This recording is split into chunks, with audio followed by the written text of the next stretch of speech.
O vídeo a seguir é o registro da segunda aula do curso A Vida Simbólica na Literatura Contemporânea, promovido pela Escola de Letras e pela Escola de Extensão da Unirio e ministrado por mim, professor Gustavo Naves.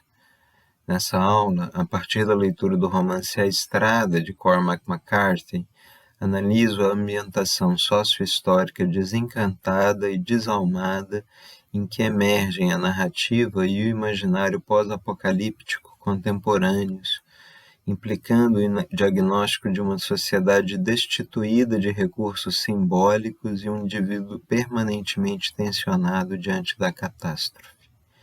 Este percurso nos leva ao comentário de passagens dos livros Resposta a Jó e Símbolos da Transformação, de Carl Gustav Jung, situando-os no contexto da obra do pensador suíço, e ao ensaio Anima Mundi, O Retorno da Alma ao Mundo, de James Hillman.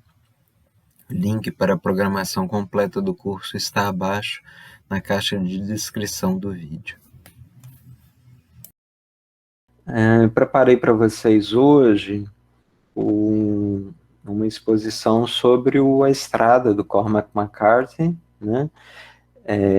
Que vai nos levar a dois livros do Jung, a um ensaio, né? Nesse caso são dois livros mesmo que ele publicou separadamente como livros. O primeiro que eu vou mencionar, que eu vou resumir para vocês, né, muito brevemente, a partir dos temas que surgirem com McCarthy, é o Resposta a Jó. É um livro mais do final da obra dele, né? E o segundo, que eu vou mencionar hoje, é o primeiro livro que marcou a dissidência dele em relação ao Freud, o livro que ele publicou justamente depois, né, de ter se desentendido, e aonde ele expõe aqueles que seriam, né, os novos pontos de vista dele, ou os pontos de vista dele que ele iria defender a partir dali. E os temas vão girar em torno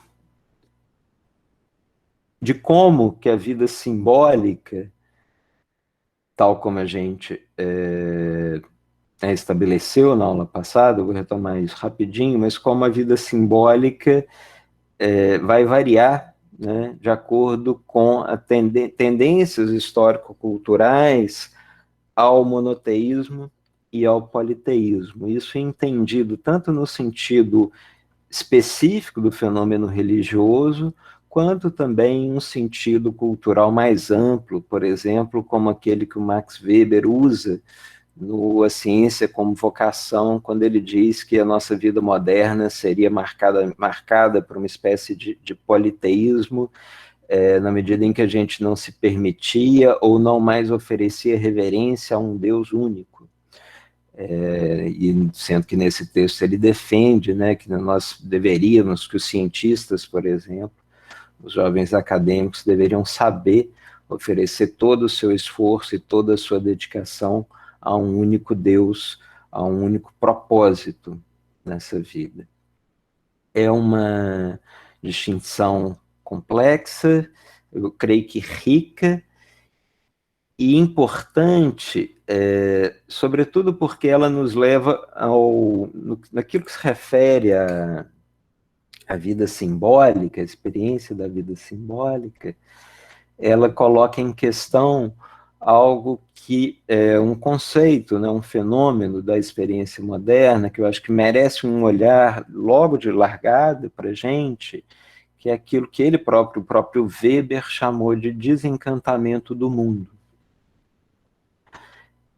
E aí o que eu estou pensando é o seguinte, que quando a gente trata da vida simbólica, da ideia de vida simbólica, da experiência, né, de uma vida orientada, né, em que se convive com determinados símbolos, considerando, de acordo com aquele esquema da aula passada, que os símbolos são as maneiras pelas quais a gente convive com o inconsciente, dentro do pensamento do Jung, né, o inconsciente é um todo no qual nós estamos imersos, não daria nem para dizer se ele tem um limite, se não tem, é de onde a gente brota, né? O universo psíquico, de onde a nosso ego, nossa psique individual brota, e junto com esse brotar, né, nosso pessoal, brotam eventualmente nos nossos sonhos,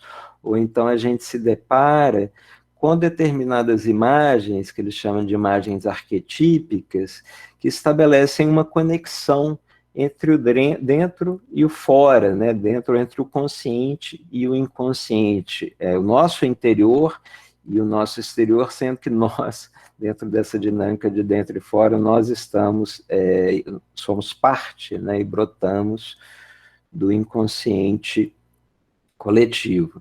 Então, a ideia do simbólico é importantíssima dentro do pensamento do Jung, porque os próprios arquétipos, eles podem ser compreendidos eventualmente como inacessíveis, como entidades, como forças, né, que a gente não consegue entender e vivenciar diretamente, mas que através dos símbolos eles se tornariam presentes em nossas vidas, e esses símbolos seriam um caminho que cada um de nós teria para efetuar o que ele chama de processo de individuação, que é uma espécie de síntese que cada indivíduo, né, vai realizar do conjunto de imagens arquetípicas e símbolos com os quais ele vai se deparando. E disso dá para depreender que o pensamento junguiano, seja de maneira metafórica ou literal, é marcadamente politeísta. Essa ideia de você ter múltiplos arquétipos, e nenhum deles é predominante, nenhum deles se sobressai aos outros. Você teria talvez um chamado arquétipo do si mesmo, que incorporaria os outros, mas isso inclusive é polêmico, e de qualquer maneira esse arquétipo do si mesmo, nesse entendimento, ele se confundiria com o inconsciente, né? E dentro desse inconsciente existiria, né, ele seria habitado, ele seria composto por um conjunto enorme de entidades chamadas arquétipos, que dão um caráter, um sabor politeísta bem singular ao pensamento dele. E isso é dentro de uma determinada visão do fenômeno do sagrado, do religioso, isso é lidar com um mundo relativamente encantado, no sentido de que o externo, o símbolo com o qual você lida, ele é dotado de uma força própria. Ele é dotado, e o termo que o Jung, ele tem um aspecto do sagrado.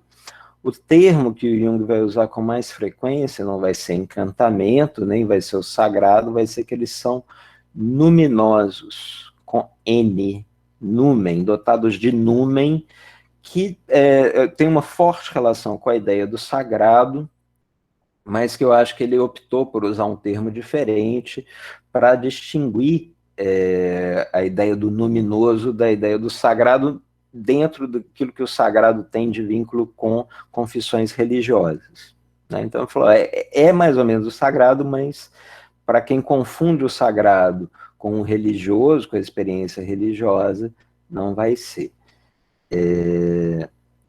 Então, eles são luminosos, né? Eles têm uma força própria, e para chegar, então, no texto do Cormac McCarthy, eu acho legal expor a vocês e pedir que vocês me acompanhem num pensamento que é bastante contraintuitivo, que é a associação entre monoteísmo e desencantamento do mundo. Tá? Isso é central na obra do Weber e será central na obra mais conhecida dele, um dos livros mais importantes das ciências sociais no século XX, chamado A Ética Protestante e o Espírito do Capitalismo. Certo? Porque vai se depreender daí que para se instituir o capitalismo, tal como a gente, o sistema econômico e as forças econômicas, tal como a gente as conhece hoje, você precisou ter de largada, em algum momento, um movimento que ele chama de despovoamento do mundo externo, esse mundo habitado por demônios, por santos, por arquétipos que seja, ele precisou ser, de certa maneira, despovoado. E a maneira de se despovoar esse mundo externo é prestando fidelidade a um único Deus, cuja relação com esse mundo é absolutamente que se distingue, se distancia completamente desse mundo. Né? Ele não tem emissários, ele não age através de sacramentos, como no catolicismo, ele não age através de instituições, é uma doutrina que é contra o uso de imagens, né, iconoclasta, no sentido de não considerar qualquer possibilidade do sagrado se manifestar através do imagético, e situa Deus num plano completamente distinto deste mundo. Num plano, né, ou seja, retoma em um certo sentido algo que era característico do Velho Testamento, que é um Deus oculto, um Deus muitas vezes difícil, intratável e que não se relaciona conosco através de imagens, instituições, sacramentos, rituais. E o Weber, ele presume, ele entende que isso teria sido necessário, em primeiro lugar, para dar lugar a um ambiente cientificista, exclusivista, né, em que o mundo pudesse ser entendido como uma máquina. Deus pode até existir dentro do paradigma científico moderno, mas ele, em algum momento, criou o mundo e depois deixou o mundo rolar de acordo com uma espécie de relógio, de acordo com as leis que ele teria criado ali, prescrito para esse mundo. Então, você pode estudar esse mundo tendo a garantia de que você não vai ter uma atuação, uma intervenção do sagrado, do luminoso, dentro dessas regras, né, dessas leis. Vou esperar parar de tocar aqui.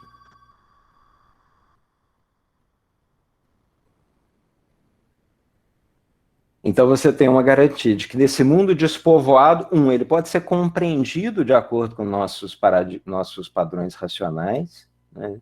Esse mundo despovoado de demônios, santos, arquétipos, e ele pode ser dominado, né? Ele é previsível, ele é controlável pela técnica, ele se torna objeto de lucro, se torna objeto de exploração, se torna objeto.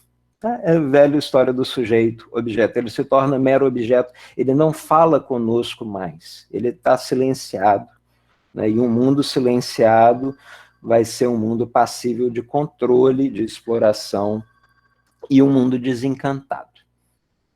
Certo? Então, fica claro por que a ideia do monoteísmo não está em desacordo com o desencantamento do mundo. Uma é intrínseca à outra. Isso vai ser contraintuitivo para muita gente, porque a ideia de desencantamento do mundo vai vir uma espécie de choque com a esfera do religioso. E não é o caso, né? As coisas vão se desdobrar de tal maneira depois que o capitalismo esse capitalismo explorador, ele vai prescindir do próprio Deus que um dia criou o mundo, assim como a ciência prescinde, ela passa a entender, né, que Deus pode ter criado esse mundo em algum momento, né? E aí quando eu falo ciência, eu estou falando do paradigma científico moderno exclusivista, claro, a gente está no momento de ter um certo cuidado com essas leituras que já foram mais comuns, né, de uma certa visão crítica do paradigma científico. O que a gente está falando aqui é de um paradigma que é exclusivista e que considera, por exemplo, que essa vida simbólica seria uma vida da ordem da alucinação. né? Porque o mundo não fala com você, os símbolos não falam com você, não falam com você, o mundo é desencantado. E então você tem esse processo, e aí você tem a ética protestante, que é uma ética de exploração, controle e domínio desse mundo desencantado, né, gerando o capitalismo, né, um capitalismo destituído justamente de laços entre as pessoas. Ele se orienta, né, se encaminha para uma visão, né, para uma experiência de mundo em que você chega, né, em última instância, a, por essas razões que eu estou falando, né, uma cultura apocalíptica. Tá? E aí, só para, né, estou mencionando isso só para dizer como que a gente chega no Cormac McCarthy, embora a gente precise de alguns passos para chegar lá ainda. Mas que a gente vive numa cultura apocalíptica, pós-apocalíptica, né, do ponto de vista dos nossos produtos culturais, das nossas imagens, isso me parece bastante claro. Tá nas séries, está nos filmes já há algum tempo, né? Esse imaginário do apocalipse, ele frequenta a nossas noites, né? Nossos pesadelos, pelo menos depois do pós-guerra, durante ali as crises nucleares, né? E o Jung escreve o Resposta Jovem, trata do apocalipse nesse contexto. Mas desde então a gente teve outros motivos, né? Terminou a Guerra Fria e veio o bug do milênio, Nostradamus, o calendário maia, toda hora você tem um apocalipse, né? Meio caricato, mas a gente tem ao mesmo tempo, e aí já entrando na questão econômica, uma época de grande ansiedade, né, extrema ansiedade do ponto de vista econômico, que decorre da extrema instabilidade a que o neoliberalismo, né, que é o último grau desse domínio da ética protestante, leva. E o Frank Kermode, que é um cara que escreveu sobre, né, sensibilidade apocalíptica em diferentes momentos do mundo, ele previa, ele comentava que a gente provavelmente chegaria sim a um momento de grande permeabilidade de imagens apocalípticas no final do século, mas ele dizia também o seguinte, de que épocas de grande ansiedade são épocas apocalípticas. A razão disso é de que o medo que os indivíduos, né, vão sentir de que o mundo pode ruir aos seus próprios pés a qualquer momento, gera o receio de que o mundo esteja, né, vai acabar, eventualmente gera até uma espécie de desejo pelo fim de uma situação de tensão extrema.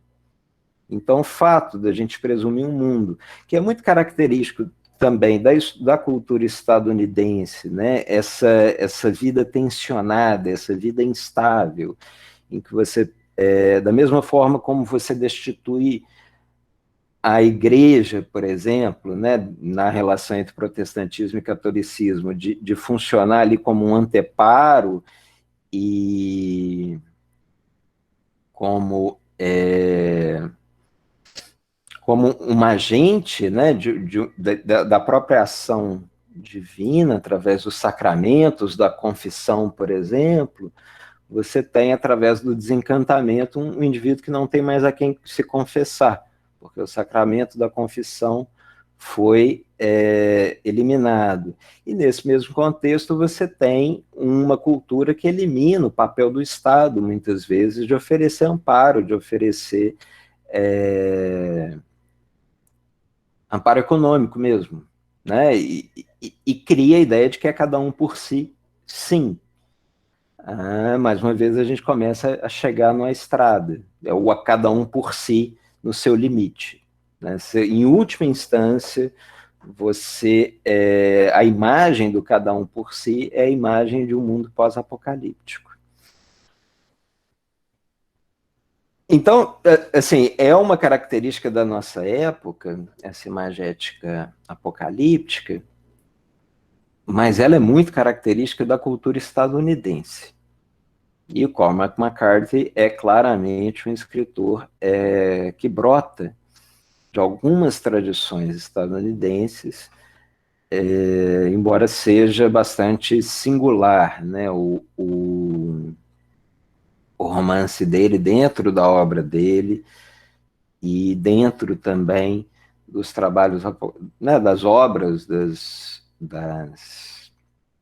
narrativas apocalípticas com as quais a gente convive. Mas eu queria chamar a atenção nesse sentido que, por outro lado, a gente convive com efeitos, né, desse contexto econômico. A gente passou a conviver também com a questão da crise climática, que gera, oferece um componente a mais a essa questão do apocalipse, embora não esteja dissociada, né, desse ethos econômico, de exploração.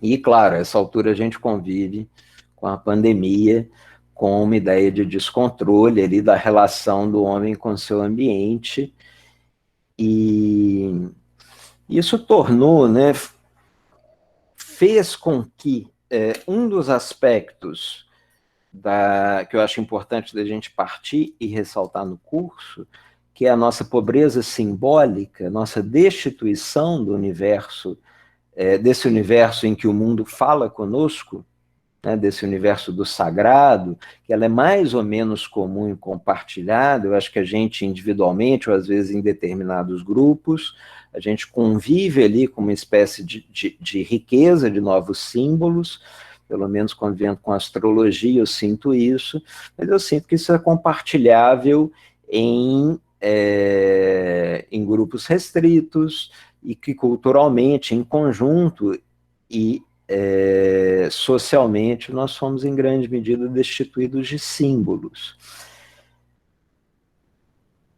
E isso me faz entender, me faz presumir que essa destituição do simbólico está vinculada àquela miséria do simbólico, destituição mais absoluta que a gente vê, por exemplo, no livro do McCarthy. Ele tem 2 ou 3 símbolos, sonhos que aparecem, eles ganham corpo por conta disso, no começo tem, no final tem, mas a maior parte do tempo é um sujeito dando conta de uma situação de extrema tensão, de extremo perigo, medo, né, em que ele precisa ali contar com todos os seus recursos para dar conta de sobreviver. Não dá nem tempo, né, de se preocupar muito com esse caráter simbólico. Ele fala até em um determinado momento que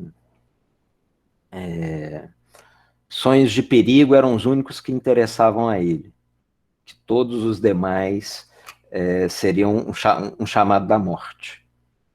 Então dá uma boa medida com um cara que precisa ali, inclusive, não está nem confiando muito, não nem se sente, né, confortável, capaz de confiar nos seus sonhos como guias. Eles são simplesmente, apontam ameaças, eles falam de um mundo tensionado o tempo todo. Então eu vou falar um pouco desses 2 ou 3 símbolos que surgem no texto, mas eu acho que isso basta, né? Eu acho que isso é interessante para a gente situar a importância do texto como um representante de uma narrativa arquetípica contemporânea. Tá? Eu acredito, inclusive, que se algum dia forem estudar o grande pesadelo do nosso tempo, vamos estudar o Apocalipse. Assim como, por exemplo, Jean-Pierre Vernant estudou Édipo Rei e falou, olha, os gregos do século V a.C. tinham terror dessa ideia aqui. Só por quê? Porque isso era real para eles, isso podia acontecer, era isso que acontecia, em certo sentido. Ou era iminente, né? Uma espécie de, no caso do Édipo Rei especificamente, uma espécie de prisão eterna nas forças, nas garras de um mundo arcaico, um mundo das maldições. antigas.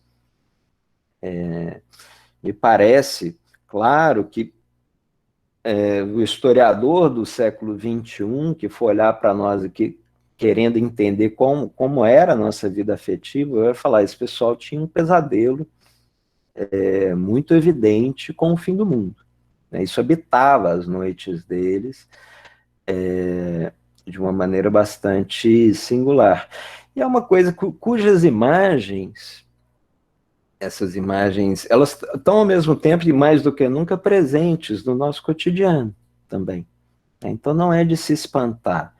Eu vou começar a fazer uma apresentação para vocês agora.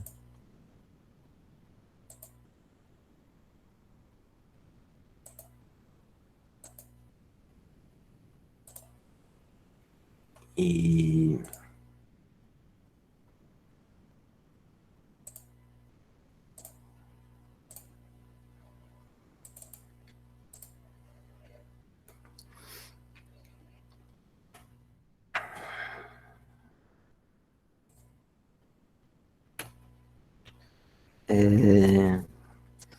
E aí eu queria começar só com uma imagem que é uma imagem de um jornal de Belo Horizonte mesmo.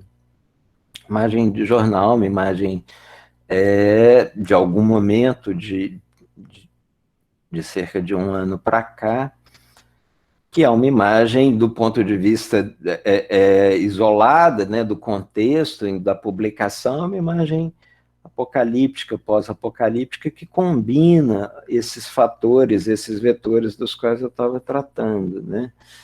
É um entregador de um aplicativo dentro de um contexto, né, que se chama hoje em dia, né, então se refere ao contexto de uberização, ou seja, de desamparo mesmo a qualquer instâncias comunitárias, estatais, etc., e lidando com aquilo que pode ser e parece ser consequências da crise climática também, e se sentindo ali um pouco, muito como o personagem do Cormac McCarthy mesmo, a gente pode imaginar, né, impelido diante por razões financeiras, por razões de sobrevivência, a fazer as entregas, né, daquela noite.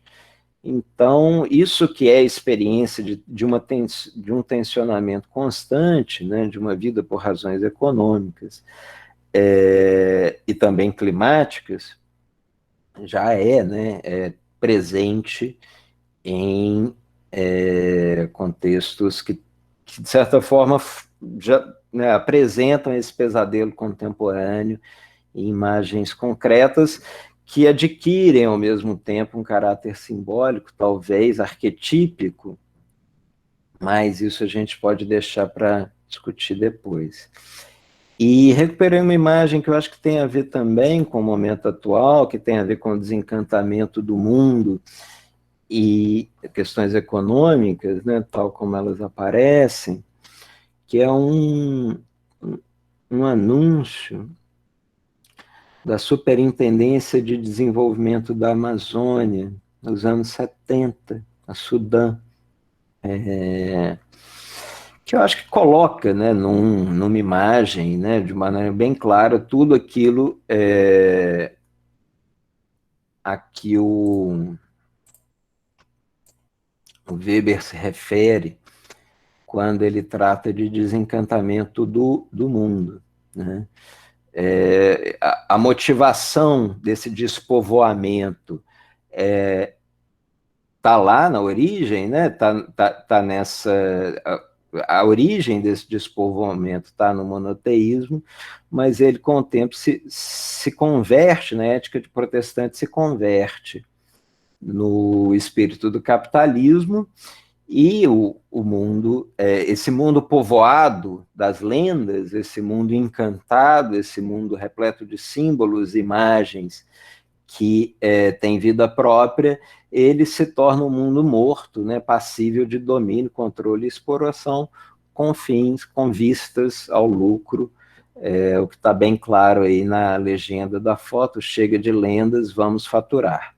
Para quem está lavando a louça, é uma imagem do mapa do Brasil com a Amazônia ocupada por uma fábrica, por pasto, né? E o resto do Brasil, de certa forma, ocupando esse lugar que teria sido, em algum momento, ocupado por lendas. Então, chega de lendas, vai no sentido de as lendas e o lucro estão em oposição e, enfim, as consequências disso hoje entram todas nesse conjunto de temas aí dos quais a gente está tratando. Então, tem essa relação desencantamento do mundo, ética protestante, espírito do capitalismo e, em última instância, apocalipse, cultura apocalíptica, né?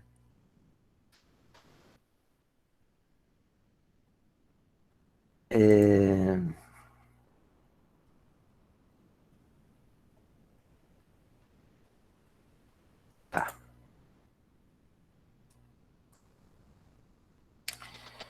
Então, para a gente chegar antes da gente chegar à resposta a Jó, e considerando, né, que no caso do Cormac McCarthy eu não estou fazendo exatamente uma análise do livro,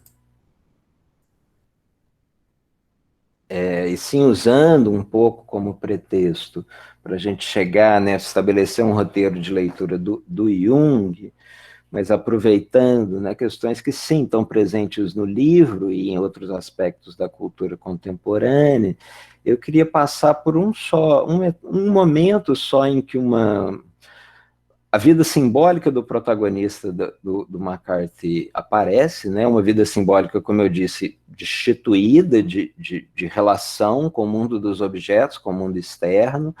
O mundo externo é um mundo absolutamente desencantado, é um mundo, inclusive, feito de objetos, não só mortos, mas que deixaram de ter, inclusive, valor que tinham dentro do próprio sistema capitalista. Né, são ali objetos degradados, é um mundo de ruínas, e absolutamente destituído de lendas, com certeza. E, curiosamente, ele menciona um sonho no começo da narrativa, fala, né, tem uma referência a trutas no final, que tem um poder simbólico muito grande, mas muito raramente você ouve ele falando, né, de outras coisas que não sejam as necessidades mais imediatas que ele tem para sobreviver. E tem um momento muito singular no meio do livro, em que ele menciona uma situação do passado. E a gente quase nada sabe do passado dele, né? Memória também, afetos vinculados às lembranças não fazem muita parte do livro, mas aí tem um momento em que ele menciona uma lembrança, que é essa que eu vou ler para vocês.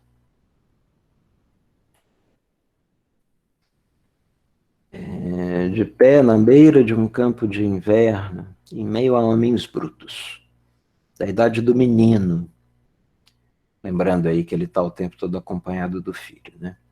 Um pouco mais velho, observando enquanto eles abriam um chão rochoso da encosta com picareta e enxadão e traziam para a luz um grande bolo de serpentes, somando talvez uma centena, reunidas ali para se aquecerem umas às outras, seus tubos foscos começando a se mover preguiçosamente sob a luz fria e dura, como os intestinos de alguma grande besta expostos ao dia. Os homens derramaram gasolina nelas e as queimaram vivas, não tendo qualquer remédio para o mal, mas apenas para a imagem dele, tal como o concebiam. As serpentes, queimando-se, contorciam horrivelmente, e algumas rastejavam em chamas pelo chão da gruta, iluminando seus recessos mais escuros.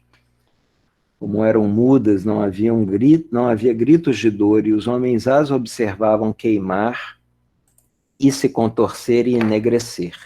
eles próprios no mesmo silêncio, e debandaram em silêncio no crepúsculo do inverno, cada um com seus próprios pensamentos, e foram para casa jantar.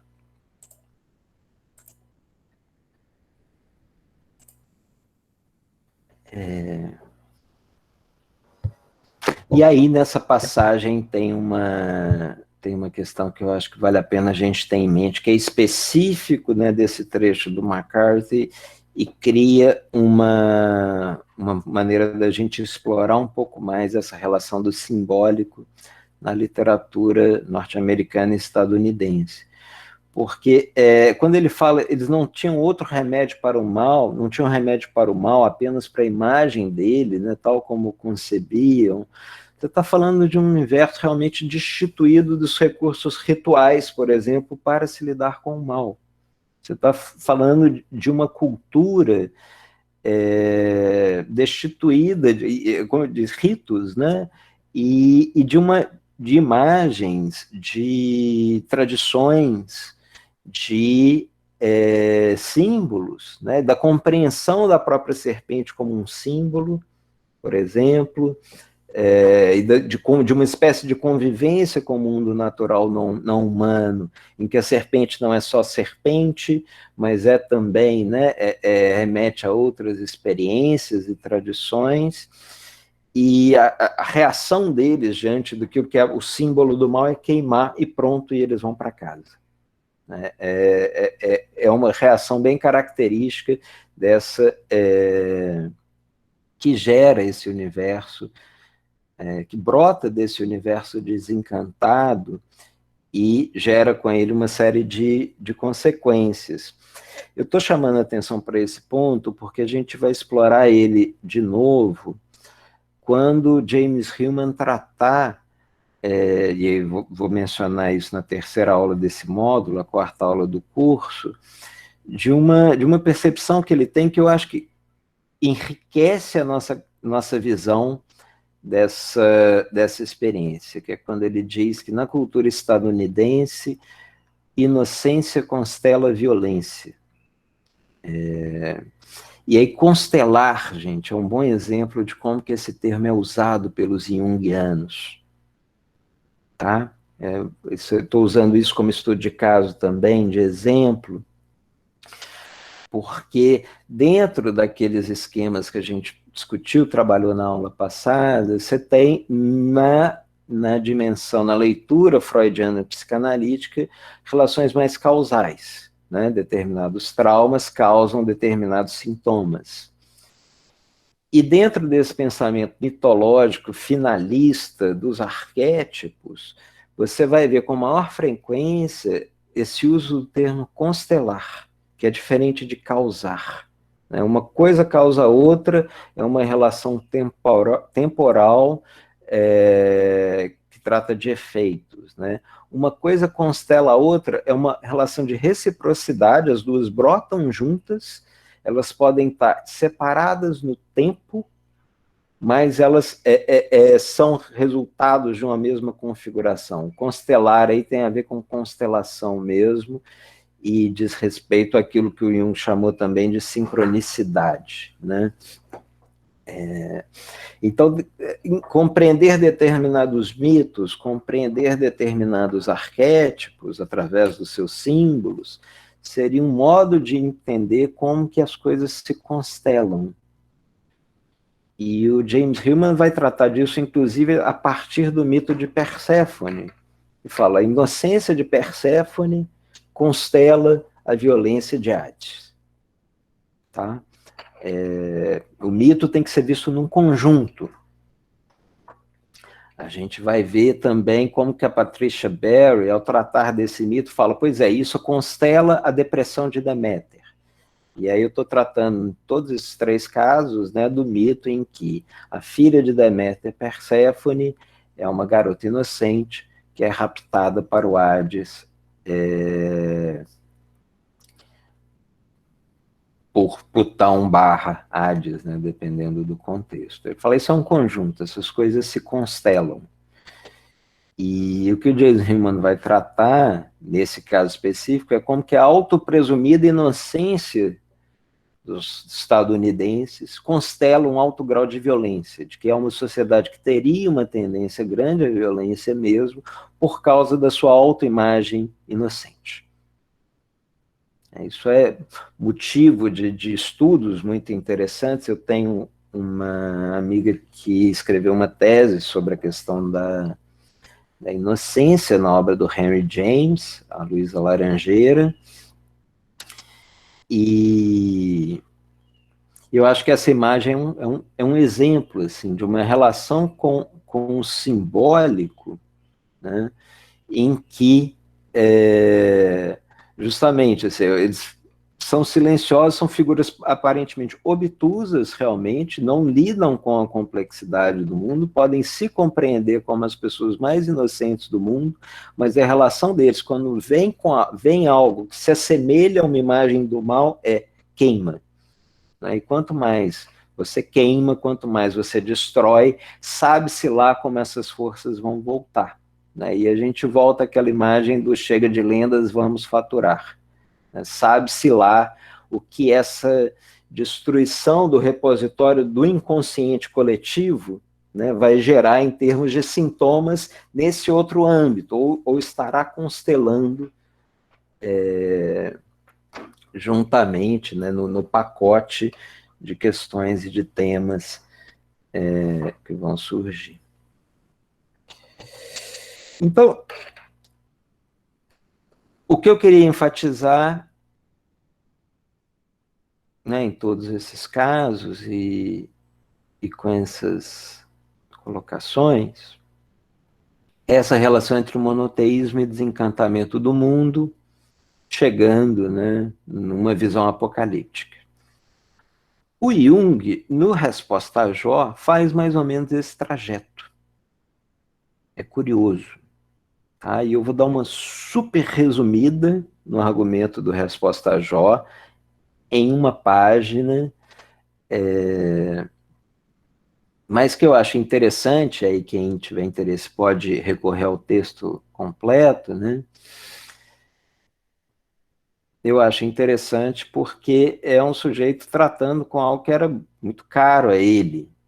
E, inclusive, é um livro que gerou muita polêmica, deu problema para ele, assim, porque ele tinha amigos, padres, que ficaram revoltados, e, curiosamente, da mesma forma como Freud, já no fim da vida, escreveu Moisés e o monoteísmo, e teve um problema enorme com a comunidade judaica, porque já era a época dos pogroms, já era uma época de uma enorme, em 1937, 36 ou 37, uma perseguição muito intensa aos judeus, e ele publicou um livro que, lógico, não tinha nada a ver com essa confusão toda, mas que ele que foi considerado um livro que destituía os judeus de um dos seus símbolos mais caros, que seria Moisés, porque, segundo Freud, Moisés teria sido egípcio, e isso é um tema, é um ponto central. Mas ele defendia isso cientificamente mesmo, assim, ó, descobri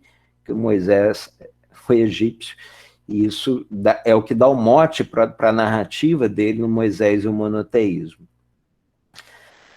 Mas é interessante mencionar isso para pensar, né, que dentro daquele esquema com o qual a gente trabalhou na aula passada, o Freud é o monoteísta no sentido que um instinto tem predominância sobre todos os outros.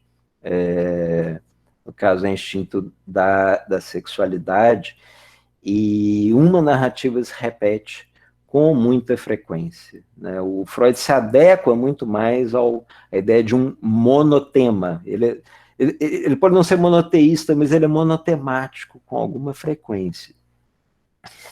E Jung se desentendeu dele em grande medida por conta disso. Né? Ele entendia que diferentes temas, diferentes deuses, diferentes impulsos gestavam diferentes arquétipos e diferentes narrativas e diferentes histórias.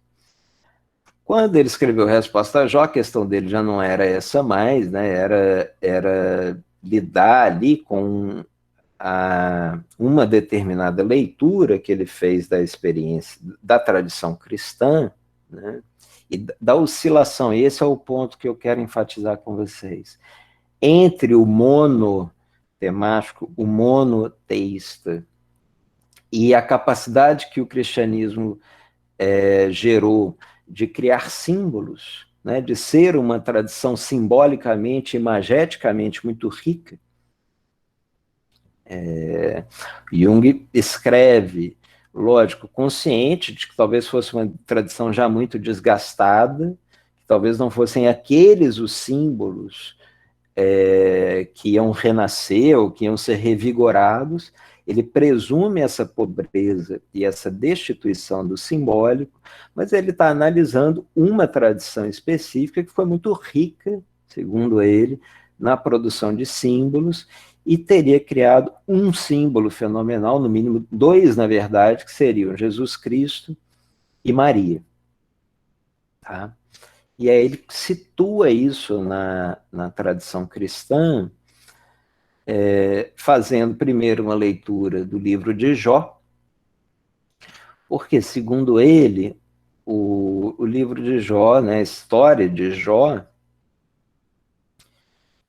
que trata de um Deus psicologizável em alguma medida, né, ou pelo menos ele brinca com isso, é um Deus que aceita uma aposta,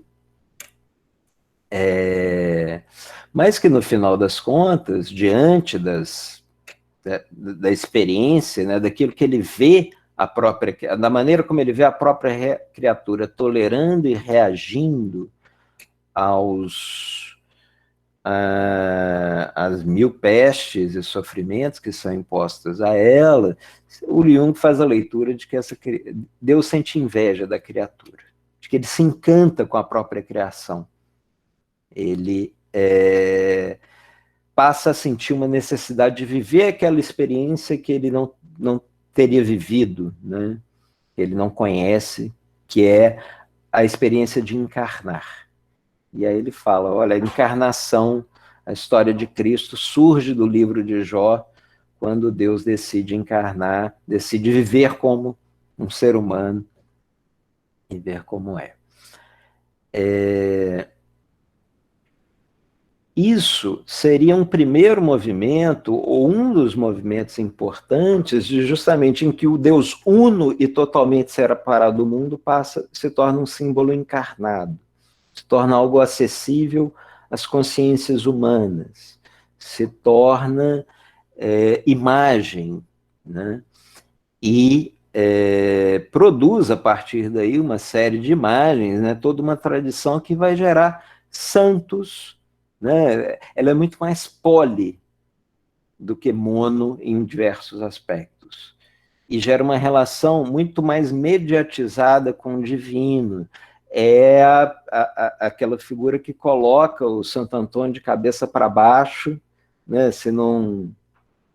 para se casar. É uma relação muito mais íntima, né? Que os símbolos cristãos favorecem e permitem. É uma relação que oferece algumas formas de amparo, né? E que vai gerar uma série de problemas também, porque ela tende a criar instituições, essas instituições se tornam corruptas, autoritárias, é o caso da igreja, e aí você vem uma reforma protestante e fala, olha, isso aqui virou meramente casca, né?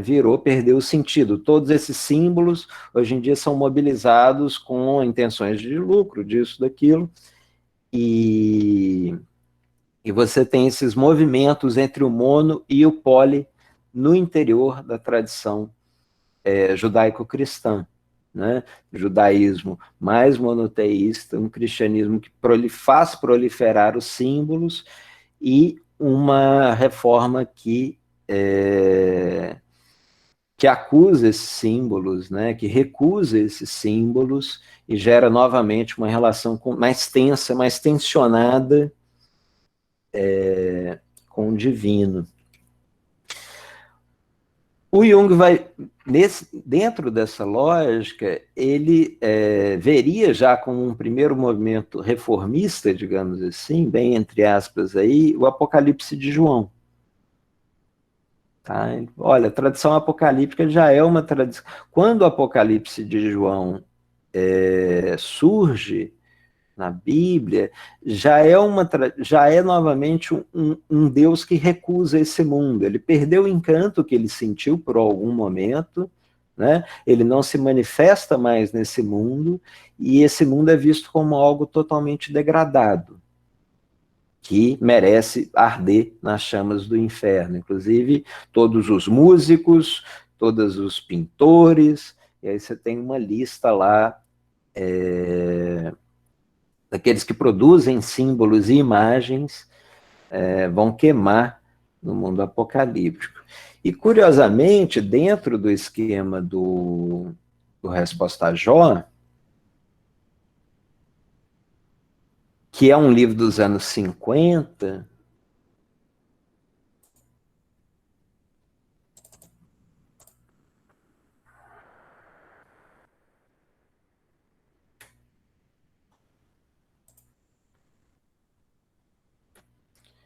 e aí, só para a gente chegar lá, tem uma passagenzinha numa estrada que eu esqueci de comentar com vocês, mas vale a pena, porque é quase uma citação do livro de Jó, uma referência, quando ele diz: ele acordou antes da aurora e ficou vendo o dia cinzento raiar, lento e meio opaco.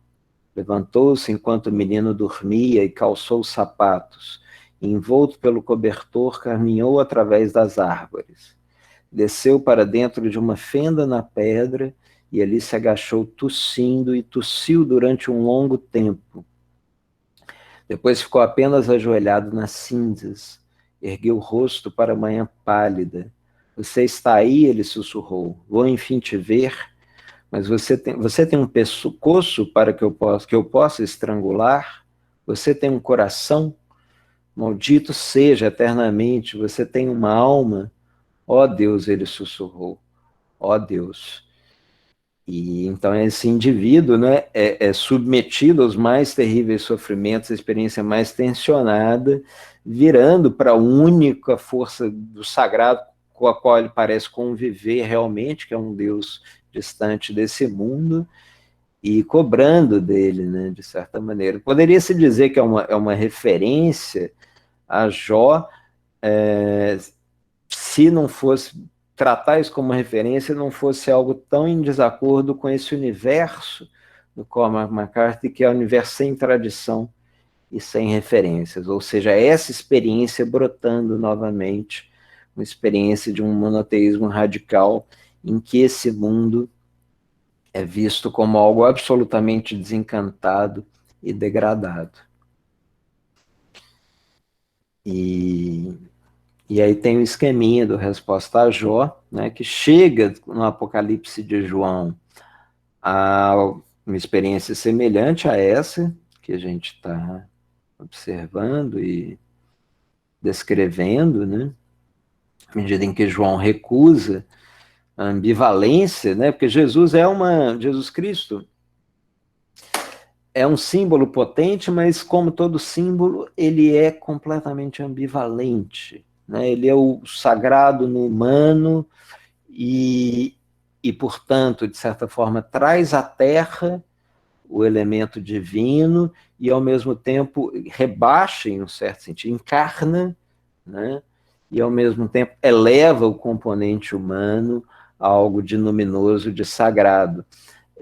O símbolo é muito forte, o símbolo de Jesus, inclusive, assim, pelo fato de ele ter nascido num lugar qualquer, de uma família, até então uma família qualquer, uma família simples, num lugar anônimo, num lugar desconhecido, dá essa ideia, né, de que o mundo, o nosso mundo, né, o mundo a família de um carpinteiro, pode ser o lugar, né, e é o lugar onde brota esse componente do divino. E, ao mesmo tempo, uma vez encarnado, né, Deus passa a ser sujeito a determinada, o divino passa a ser sujeito à experiência da perda, da morte, da angústia. E aí, só um parênteses astrológico rápido.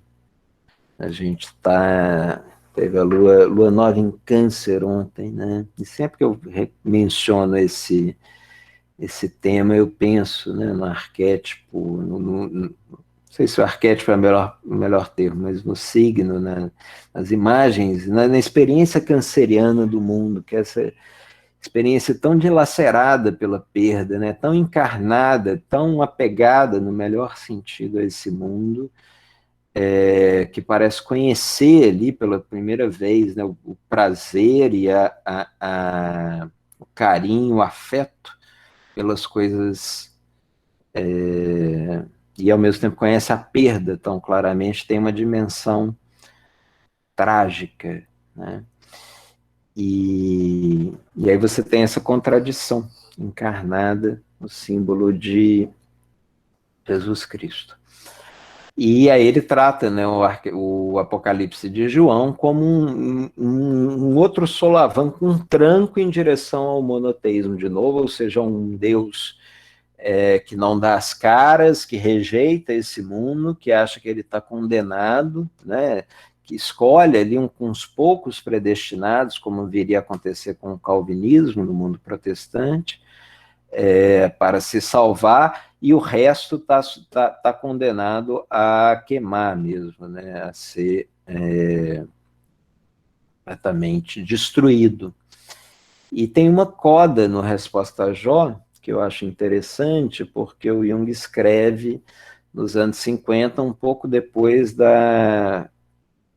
Vaticano ter proclamado o proclamado dogma da Assunção de Maria, né, que, em resumo, afirmava pela primeira vez, eu não conheço teologia tanto para dar segurança completa para vocês disso, mas eu acho que, bem resumidamente, né, afirmava pela primeira vez que Maria tinha subido aos céus depois da sua morte, e ela fazia parte, isso a tornava, de certa maneira, parte de um panteão, né, porque Jung enfatiza isso sempre na obra dele, que o cristianismo, ele, através do dogma da Trindade, né, em que um se torna três, ele já faz um movimento do mono em direção ao poli. E Jung também sempre afirmava na obra dele que o número, né, mais luminoso, o número sagrado, é o 4, né, a quaternidade das mandalas, entre outros tantos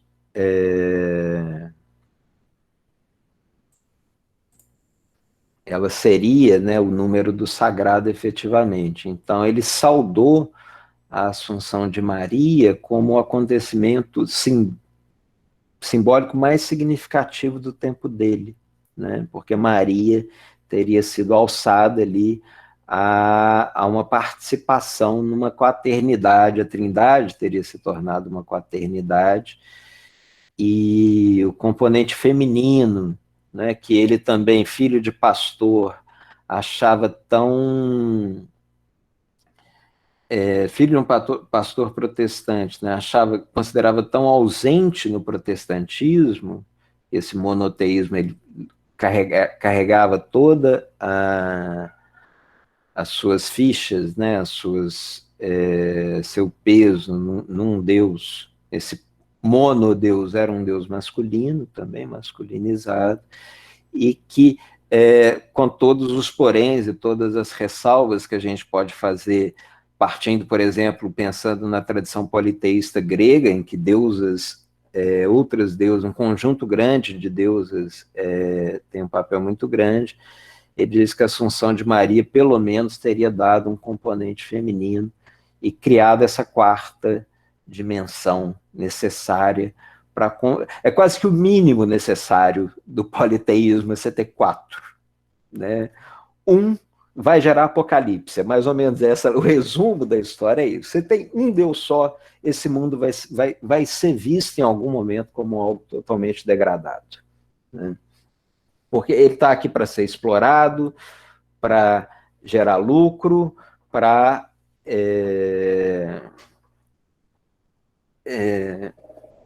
para ser objeto, né? Para ser objeto, basicamente. E na medida em que você vai expandindo esse panteão, você passa a lidar, conviver com um mundo muito mais rico, complexo, né? Em que existem aspectos do sagrado que se manifestam de maneiras distintas e alternadas e conflituosas também, né? Essa é uma questão interessante.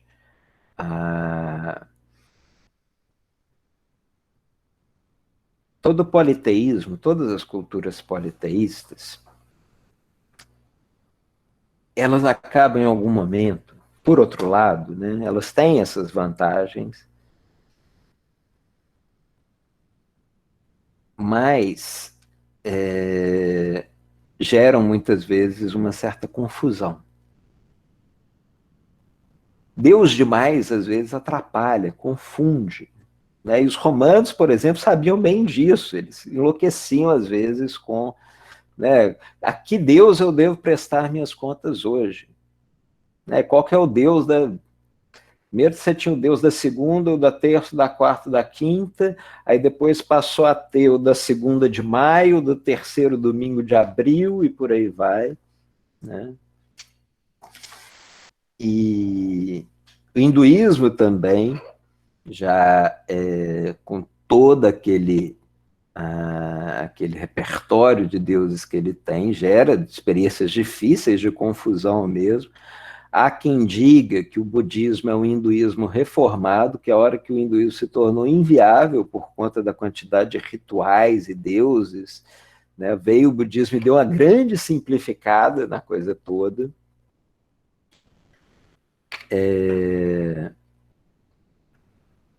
E eu tenho uma experiência pessoal com esse problema, né, bem imediata, porque a astrologia é marcadamente politeísta, né? Ela trabalha ali com um pequeno panteão. Há quem resolva isso reduzindo esse panteão ao aquele que é o da astrologia tradicional, que são os planetas visíveis, ou seja, de Mercúrio até Saturno, né?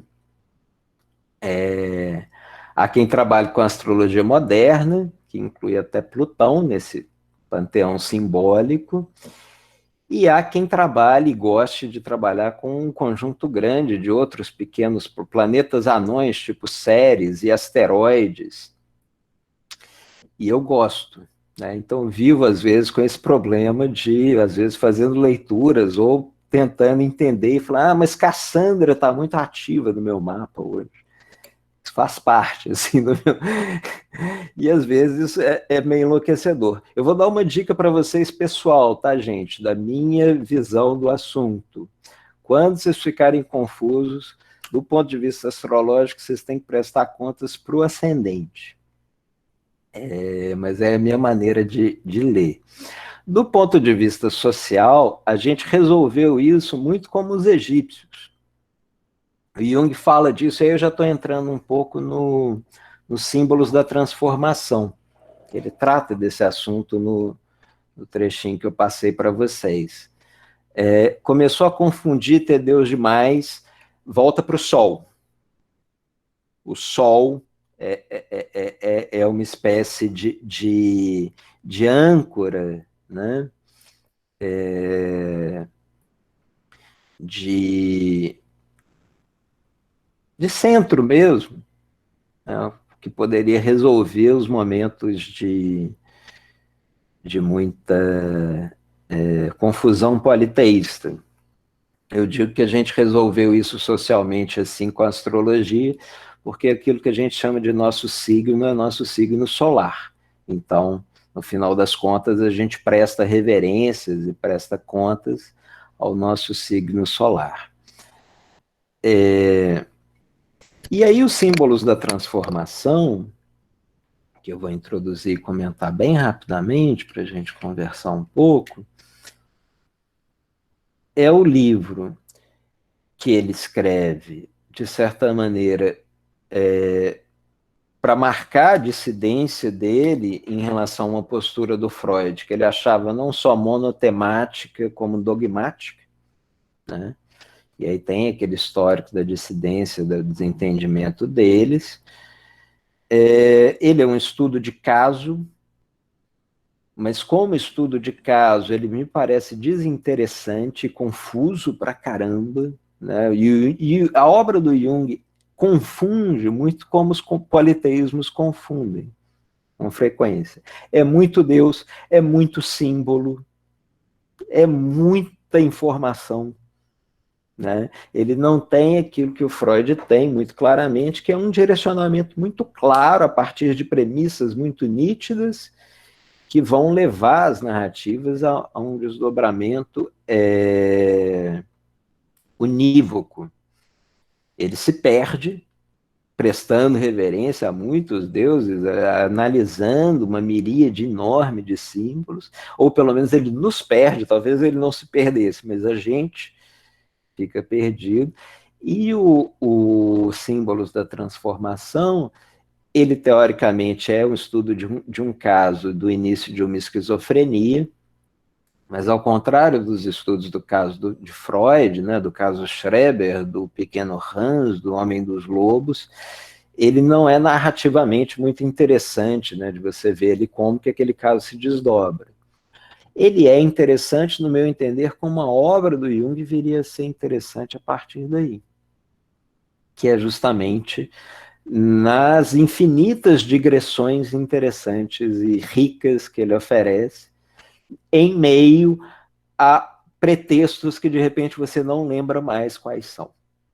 Então, os Símbolos da Transformação, em tese, é uma análise do caso dessa senhorita, que eu não vou me lembrar o nome dela agora, lembra muito um argumento de um romance de um Henry James, né, uma senhorita estadunidense viajando para a Europa, tendo sonhos, alucinações, mas de repente ele interrompe tudo e passa um capítulo inteiro como esse que eu passei para vocês, falando, né, de oscilações culturais entre politeísmo e o monoteísmo no Egito e em outras circunstâncias. Esse é o capítulo em que ele apresenta a história do falo solar, né, que também é muito o homem do falo solar, o caso do homem do falo solar, que é muito associado à defesa de uma ideia de um inconsciente coletivo herdado, no lugar de um inconsciente pessoal, mas ele tem essas passagens em que ele justamente trata dos muitos símbolos que estão disponíveis ou que estiveram em outras, né, em momentos culturais diversos para a transformação da libido. Ele fala libido, ela se transforma através desses símbolos. Os símbolos, né, seriam como que declives através dos quais você encontra o caminho natural para um impulso, uma energia que você tem. Então, é aquilo que faz a gente entender, por exemplo, que um estado depressivo, por exemplo, né, uma vez compreendido através de determinados símbolos que estão disponíveis para a compreensão dele, ele pode ser percebido como algo extremamente natural, que é parte de um processo, né? Ele é o declive que está acontecendo. Só que a gente não entra nesse fluxo de entender esses declives das nossas energias sem a intermediação dos símbolos. Ou a gente pode até entrar eventualmente, mas com símbolos que são externos a nós, com pressentimentos, né, com, de repente, uma carta do tarot te fazendo confirmar algo que você sentia em relação a um determinado momento da sua vida, te oferece um símbolo para você permitir que o seu instinto, a sua libido, faça aquele traçado naquele momento, né? E por isso os símbolos precisam vir, ou vêm de fora, ou vêm do inconsciente, através dos sonhos, por exemplo. Eles não são produtos da consciência, eles são gerados espontaneamente, seja nos sonhos, seja nos próprios trajetos, né, processos culturais, seja na coletividade. Jung diria, por exemplo, que o símbolo crístico foi um produto espontâneo e natural de um processo coletivo, e eles são os tais símbolos da transformação, porque porque são capazes de oferecer o caminho, né, da transformação, da mudança. E aí vocês podem perceber também que a gente não está falando exatamente em cura, né? Dentro daquele esquema psicanalítico, é muito mais factível você pensar em cura. Você tem uma neurose que é causada, tem uma origem, uma vez que você traz à tona essas lembranças e aquilo é tratado, você pode considerar que você teve um processo de restituição de uma ordem perdida. Tá? Não é por acaso que as narrativas do Freud foram tão associadas à história de detetive e à história policial, né, do século XIX, começo do século XX, em que você tem algo que parece irromper a ordem, esse algo é de natureza sobrenatural, estranha, né, mas aí você opera uma investigação que mostra a origem daquele mal, ou seja, o causador, o agente. Uma vez encarcerado, preso, a ordem social é restituída, tranquilidade e volta. Então você tem um processo de ruptura com a ordem, de trauma, crime e restituição da ordem, prisão, cura. E no caso do Jung, você está tratando de transformação, ou seja, as coisas estão sempre em um determinado fluxo, em que um processo de, né, um momento de depressão de repente faz parte, e não quer dizer que você vai tratar aquilo, né, como uma neurose, aquilo é um sintoma, e vai reencontrar algum tipo de sanidade, né, perdida. Você vai passar uma outra etapa, que vai ter os seus símbolos, que vai ter os seus declives, né, que vai estar ali regida por outros deuses, outros arquétipos, aos quais você vai, de repente, prestar a sua reverência, seus cuidados, né? E o Jung faz uma distinção também que eu acho legal de mencionar, muito, muito feliz em um momento dos símbolos da transformação, que é entre idolatria, ou seja, veneração dos símbolos, que gera iconoclastia, né, das imagens, gera um impulso de destruição das imagens, e aquilo que ele chama de dulia, no lugar da latria, são os termos gregos. Dulia é cuidado, é uma contemplação cuidadosa e compreensiva. Né? Então, o que ele está dizendo é, se você se deparar com determinados símbolos e imagens nos seus sonhos, na sua vida cotidiana, nas suas fantasias, nas linguagens simbólicas com as quais você lida, o que elas estão pedindo não é reverência, mas elas estão pedindo sua atenção. Uma atenção cuidadosa, que você compreenda o que elas estão querendo te dizer. Elas estão querendo te dizer algo. A gente não está em um mundo desencantado se a gente tem uma vida simbólica.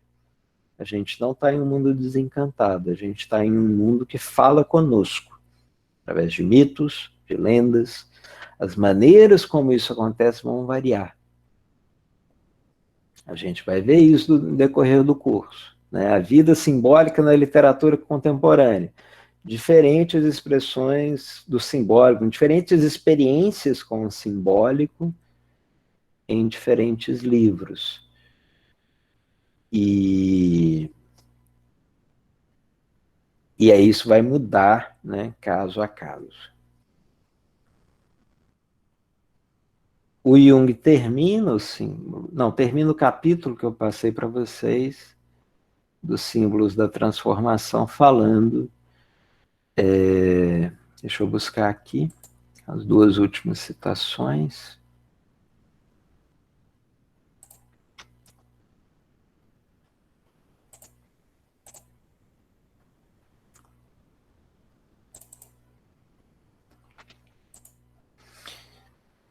Tem algumas outras que estão aqui, mas que correspondem mais ou menos ao que eu já disse, eu não preciso mencionar, mas eu vou deixar isso para vocês lá nos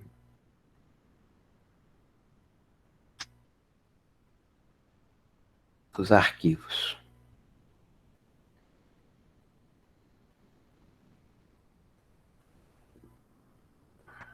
Essa corresponde, né? Bom, deixa eu ler, que eu acho que dá uma boa ilustrada nisso que eu estou falando. Está nos símbolos da transformação. Todos os símbolos, infinitamente diferentes, enquanto imagens da libido, ou seja, da energia psíquica, né, segundo Jung, podem ser reduzidos a uma raiz muito simples, justamente a libido e suas propriedades. Essa redução e simplificação corresponde ao esforço histórico das civilizações de unir e simplificar sincreticamente o infinito número de deuses. Estão vendo como que isso é um recado ao Freud? Falou, ó, poder reduzir você pode, né? Já encontramos essas tentativas no Egito Antigo, onde o incrível politeísmo dos diferentes demônios locais finalmente tornou necessária uma simplificação, que aconteceu em torno do Deus Sol. Porém, a tendência de unificar opõe-se outra, e aí ele se opõe, né, também claramente, talvez ainda mais forte, de sempre de novo criar pluralidade. Até religiões ditas estritamente monoteístas, como o cristianismo, a tendência se mostrou irreprimível. A divindade está dividida em três partes, a que se acrescentam ainda hierarquias celestiais, santos, anjos, etc. Essas duas tendências de politeísmo e monoteísmo estão em luta constante. Ora, é um Deus com muitos atributos, ora, são muitos deuses que simplesmente têm diferentes nomes locais e personificam, ora este, ora aquele atributo do arquétipo.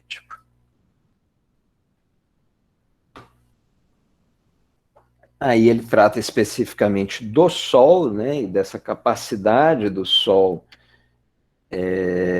de funcionar como uma espécie de força central, embora mais para frente, sobretudo no Mysterium Coniunctione, né, o último livro dele, ele vai, claro, tratar, ele dificilmente trataria do Sol sem a Lua,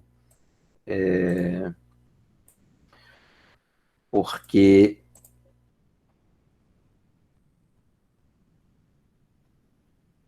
ele passa a tratar a união dos opostos, né, o equilíbrio dos opostos, como já surge ali no caso da Virgem, como uma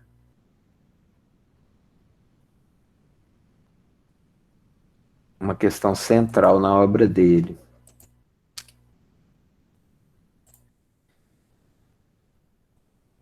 Mas aí ele trata do Sol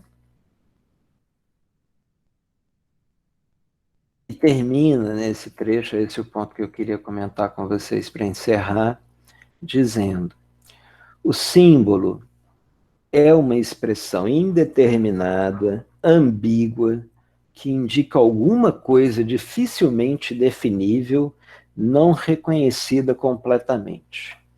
O sinal tem um significado determinado, porque é uma abreviação convencional de alguma coisa conhecida ou uma indicação correntemente usada da mesma. O sinal seria um disfarce para algo que tem um significado por trás, né, daquele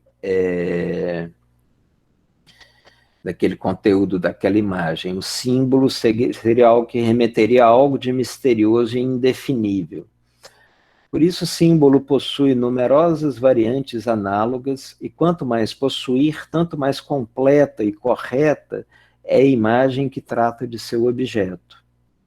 Com isso, voltamos à nossa hipótese de que não é um instinto sexual, mas uma energia em si indiferente, a energia psíquica, que leva à formação de símbolos, luz, fogo, sol, etc.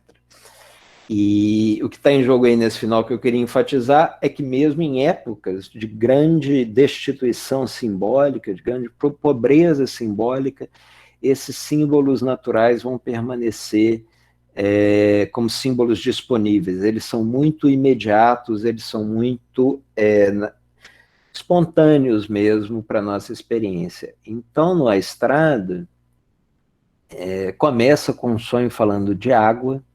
Água, para o Jung, é um símbolo natural, quase que indestituível.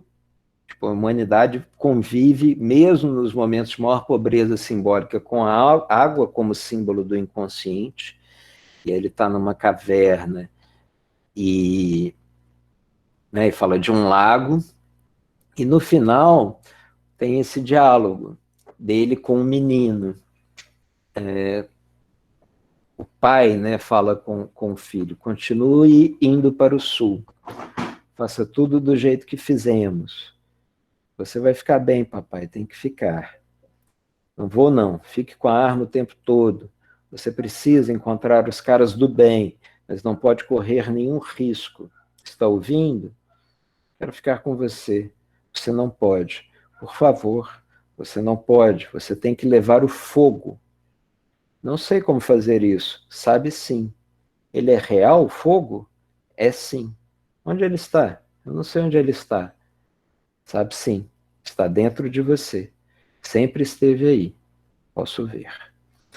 Ou seja, da mesma forma como a água aparece ali, como algo, um símbolo disponível, verdadeiro, importante, o fogo também, que eles levam dentro de si, também se relaciona com o sol, aparece. Vocês veem como é que a gente está num universo bem maniqueísta, tem os caras do bem, os caras do mal, isso está totalmente vinculado à tradição calvinista, que separa o mundo entre os predestinados e os condenados, os winners and losers, os eleitos e os danados, os bons e os maus. Mas isso é só para reiterar aquilo que a gente já falou antes. E eu acho que no final das contas esse trecho serve para dar a entender, assim, falar que isso que o Jung menciona, mesmo em épocas, em situações de enorme destituição simbólica, miséria mesmo de vida simbólica, é esse o nosso ponto de partida. É um pouco por isso que eu escolhi A Estrada para começar, para a gente partir do osso, partir da experiência de uma pessoa que não tinha nada de disponível para... inclusive precisava... O único declive da libido dele parecia ser a sobrevivência mesmo, mas ele precisa, no final das contas, e tem, uma imagem simbólica muito forte, que é um símbolo nesse sentido do qual Jung trata. Esse fogo é algo que existe em nós, humanos, que não pode ser descrito de melhor forma que não seja através do símbolo que ele usou. Quando ele fala, você tem o fogo dentro de você, ele está falando algo que não é possível dizer com outras palavras. Ele está falando de algo que motiva esse impulso dele à sobrevivência, algo que existe de brilhante, algo que existe de imortal, a chama imortal que existe dentro de cada um de nós, mesmo em momentos de grande tensão, destituição e apocalipse. tá? Então, da mesma forma que a água surge como símbolo do inconsciente no começo, o fogo aparece no final como símbolo da, da, da, da vida, né? Da vitalidade humana inextinguível.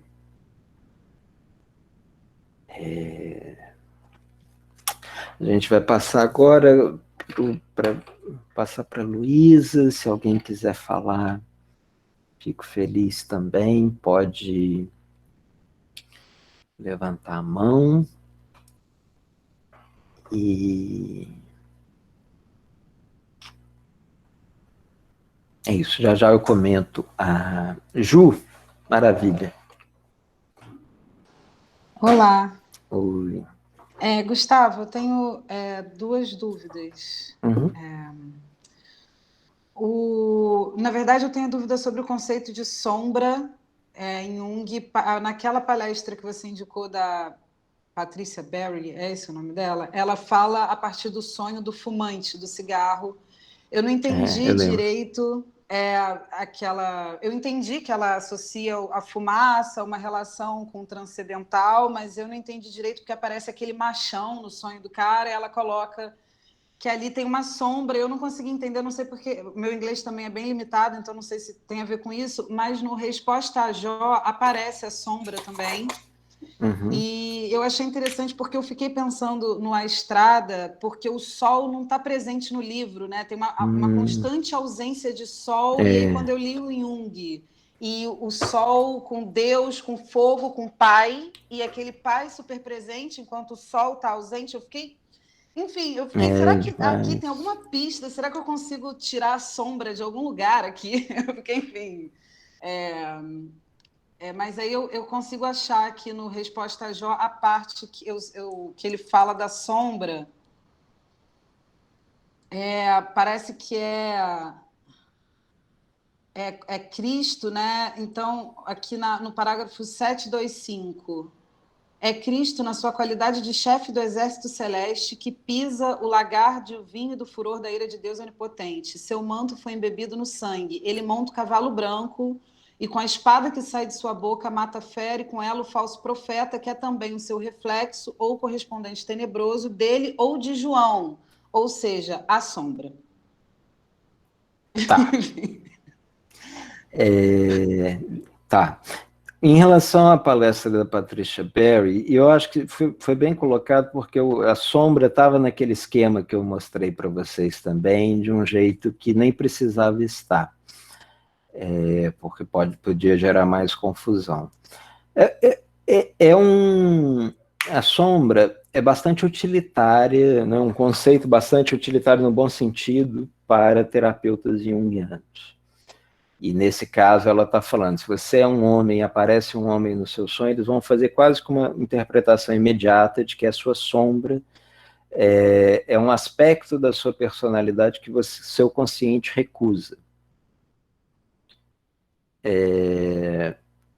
É o que existe de mais parecido dentro da obra do Jung com o inconsciente pessoal do Freud. Né? E aí existe aquela discussão que eu até retomei num vídeo que eu mandei para vocês, sobre se é possível incorporar a noção de um inconsciente pessoal dentro desse esquema junguiano.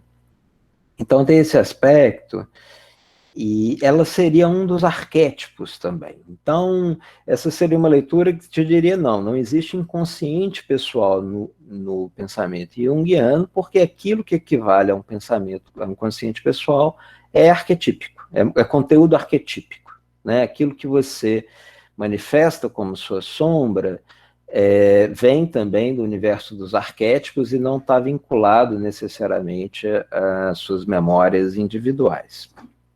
Agora, do ponto de vista prático, sim, existe essa relação, e integrar a sua sombra, ou seja, através de sonhos, através de terapia, que poderia ser inclusive uma psicanálise nesse caso, integrar a sua sombra seria a primeira grande tarefa da individuação.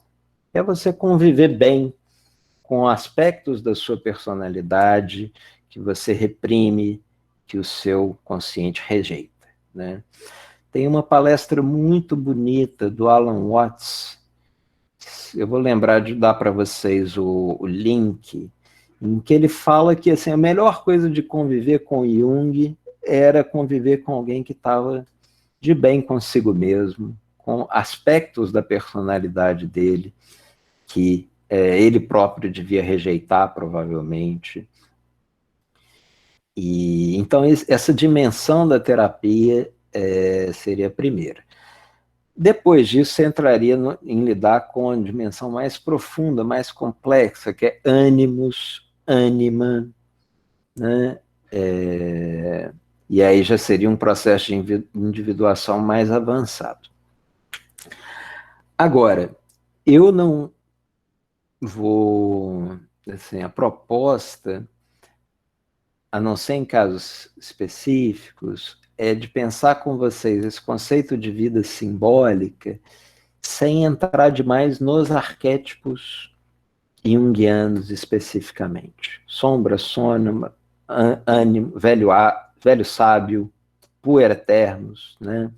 Eu estou trabalhando com a hipótese com vocês, a gente pode falar deles, é super legal, é interessante, mas que a gente pode incorporar o Jung como uma espécie de epistemologia da vida simbólica, né? Uma espécie de crítica da vida simbólica, que expõe as condições de possibilidade da vida simbólica, mas que culturalmente e socialmente, esses não são símbolos com os quais a gente conviva muito. Ânimos e ânima é muito especializado para a gente, né? E eles não tiveram, é um pouco aquilo que eu comentei na aula passada, os arquétipos junguianos não pegaram, sabe? E ele próprio, talvez fosse o primeiro a reconhecer isso, porque ele falou, símbolos são gerados espontaneamente, e eles são incorporados ou não, né, de acordo com trâmites culturais que a gente não domina. É uma leitura minha, tá? Pode ter gente que fala, não, o Jung não só, e talvez ele eventualmente dissesse, ele não só demonstrou as condições de possibilidade da vida simbólica, como ele também demonstrou quais são os arquétipos que vão gerar esses símbolos. Isso é uma outra leitura, né? E aí a gente poderia entrar numa... Agora, é muito difícil. Mesmo a biblioteca junguiana que a gente vai trabalhar, de mito e psique, trata de um conjunto enorme de mitos e símbolos que não são necessariamente aqueles que aparecem nos arquétipos e o inconsciente coletivo. Tá? Então, a sombra, ela, para um terapeuta junguiano, ela vai ser extremamente útil,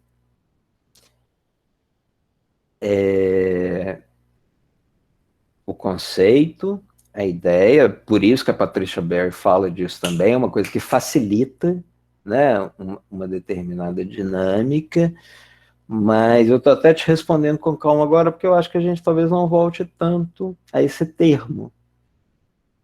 A gente trabalhe com algo semelhante de uma maneira intercambiável,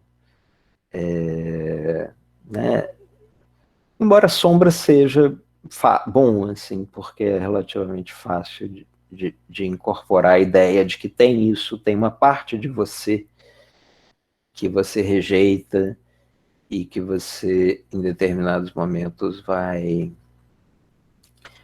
incorporar. A maneira como aparece na resposta à joia é a maneira como esses fenômenos individuais são fenômenos coletivos também, né? Deus tem sua sombra. O Deus de Jó é um cara que não incorporou a própria sombra, do tipo, as razões pelas quais ele aceita um desafio do diabo, coisas nesse tipo, né? Mas aí tem toda a questão de como a psicologia e a religião se relacionam. É um pouco nessa linha. Obrigada, Gustavo.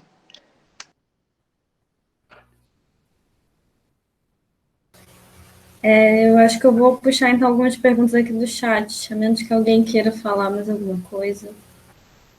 Acho que não. Então, A Juni perguntou, tiveram algumas perguntas do início da aula. A Juni perguntou se as imagens arquetípicas seriam um elo entre o consciente e o inconsciente.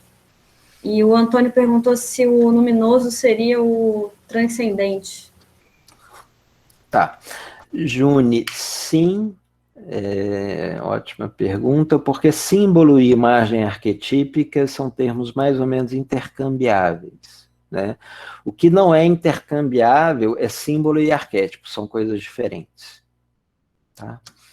Então, o símbolo é um elo entre o inconsciente e o consciente. Ele pode brotar, né, na consciência, mas diz respeito ao universo que não se tornou consciente ainda, e enquanto que os arquétipos, estritamente falando, se a gente for usar a terminologia de uma maneira rigorosa, eles têm uma existência independente das consciências individuais. Então, o que a gente conhece são imagens arquetípicas, narrativas arquetípicas. Eu comentei na aula passada como que eu acho que a gente deve, assim, deve no sentido, nesse contexto, ou sobretudo em contexto academicamente mais, em que você busca maior clareza conceitual, você deve ter essa distinção. E que o arquetípico é um ótimo adjetivo e, eventualmente, um mau substantivo. O arquétipo, né? Talvez não seja, assim como o Bruno Latour fala da técnica.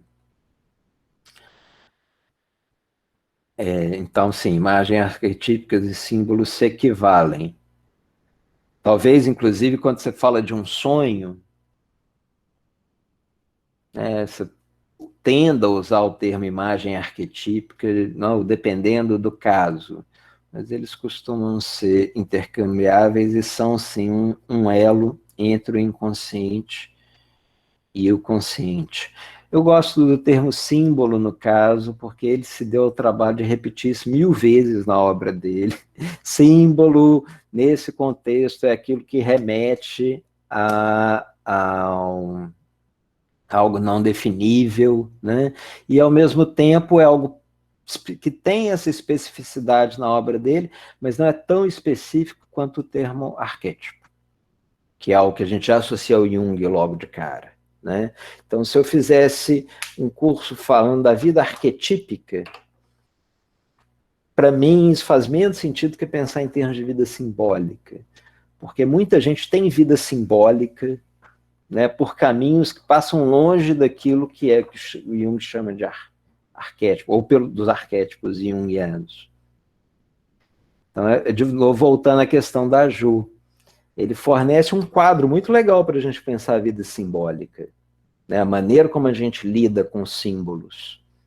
E eu vejo tanta gente hoje trabalhando com tarô, com oráculos, com outros símbolos, variados da astrologia, né, sem que isso esteja vinculado aos arquétipos jungianos ou à própria. Mas, geralmente, você pode falar de imagens arquetípicas, sim, nesses casos. Tinha uma outra pergunta, Luísa? Tinha, era se o luminoso é o transcendente. Luminoso é o transcendente. Tá, vou pensar. Vou pesquisar. Quem perguntou? Deixa eu ver aqui. Tá, foi o Antônio Januzzi. Aspecto transcendente do sagrado. Eu acho que sim.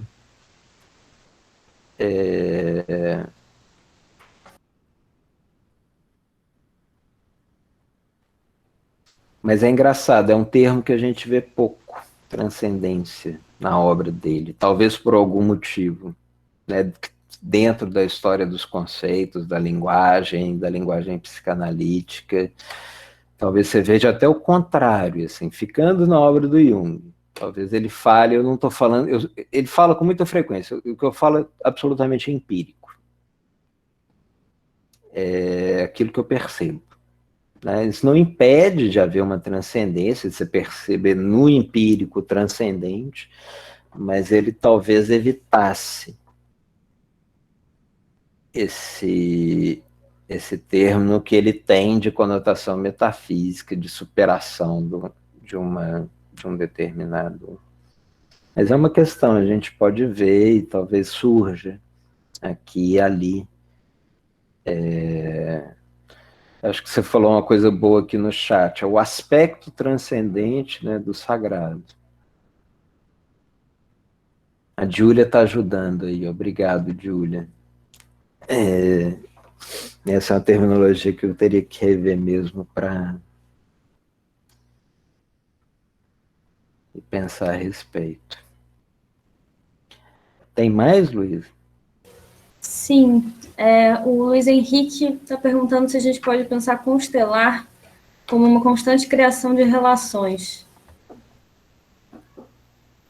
Sim. Sim, relações e não causas, né, Luiz? Eu acho que é isso, exatamente. Relações em que você... São relações... E aí, o termo sincronicidade, que está relacionado a esse do Jung, ele, no final das contas, foi conceituado, foi caracterizado como relação não causal. Né? Relações em que uma coisa não é causa da outra, mas elas têm uma relação que não é de causa e efeito, não é mecânica. É muito interessante isso, porque ele ficou muito interessado no fim da vida em física quântica. Eu sei que você está perguntando, você também estudou um pouco isso, né, Luiz? Nos cenários e tudo. Luiz é cenógrafo e teve a tese dele, se não me engano, tratava eventualmente um pouco dessas relações.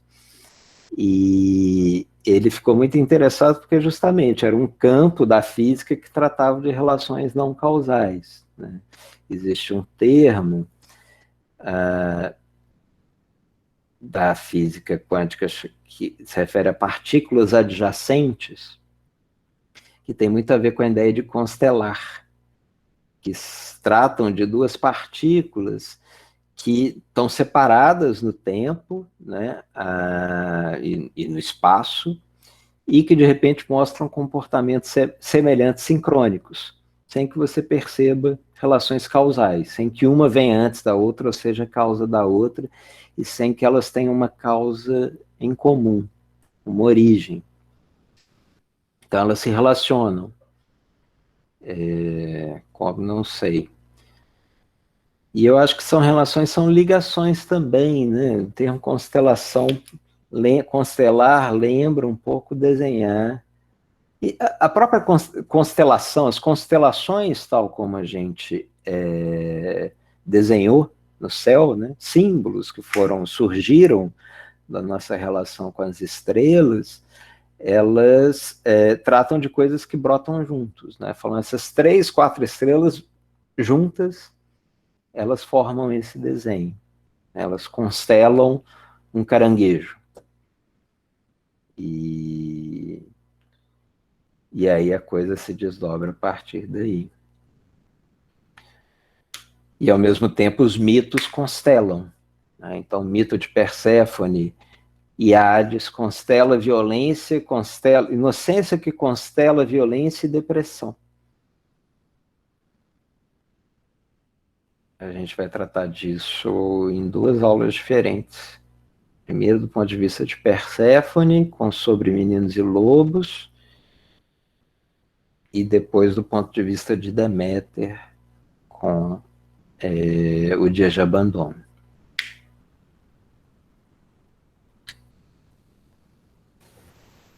Tem mais algumas perguntas, aí eu vou pegar uma que foi um comentário feito por 2 pessoas. O Leandro e o Marcelo perguntaram se pode pensar essa questão do fogo no Estrada com o fogo bíblico ou o fogo de Prometeu. Legal. Existem leituras, o Alisson, não sei se ele ainda está aí, o Alisson é o especialista no Estrada, escreveu, existem leituras que fazem, né, que justamente espremem, de certa forma. Eu acho que a dissertação dele nem tanto vai mais por esse eixo dessa leitura, né, sócio-histórica mesmo, mas para tirar dali referências, né, relações.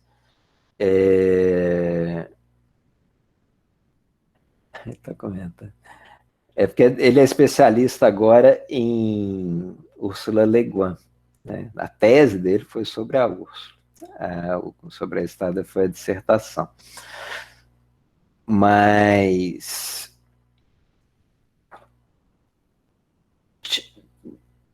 aí é boa, né? Porque tem uma relação com a questão do Luiz também.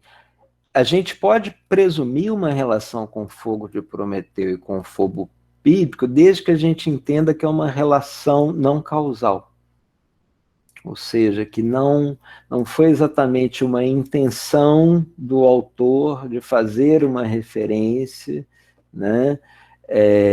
Isso, dentro da história literária, criaria uma genealogia em que você justamente opera uma arqueologia em que os símbolos têm uma história que é causalista, né? E você pode fazer essa relação como, digamos, um crítico literário junguiano, falando assim, olha, esse símbolo brotou aqui, e ele brotou aqui de maneira diferente, e ele brotou aqui, mas eles têm relação. E Jung certamente diria que sim. Fogo, onde aparece, é o fogo bíblico, é o fogo de Prometeu, o mesmo fogo. Só que, ao mesmo tempo, isso quer dizer que nem o fogo de Prometeu, nem o fogo bíblico são a origem desse...